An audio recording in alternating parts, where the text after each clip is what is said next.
ఈరోజు civil services దినోత్సవం సందర్భంగా ప్రధానమంత్రి నరేంద్ర మోదీ ప్రభుత్వ ఉన్నతాధికారులకు శుభాకాంక్షలు తెలియజేశారు.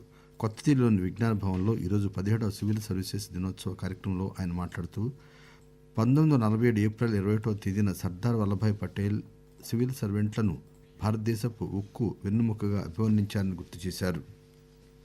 21 अप्रैल 1947 को सरदार वल्लभ भाई पटेल ने आप सभी को स्टील फ्रेम ऑफ इंडिया कहा था.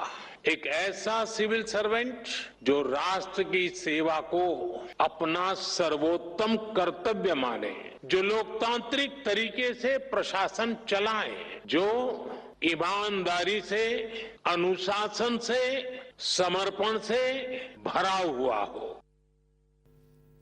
దేశంలోని యువత, రైతులు, మహిళల అసాధారణమైన ఆకాంక్షలు, ఆశయాలు నెరవేర్చడానికి ప్రభుత్వ ఉద్యోగులు అసాధారణమైన వేగంతో పనిచేయాలని ప్రధానమంత్రి నరేంద్ర మోదీ ఈ సందర్భంగా కోరారు.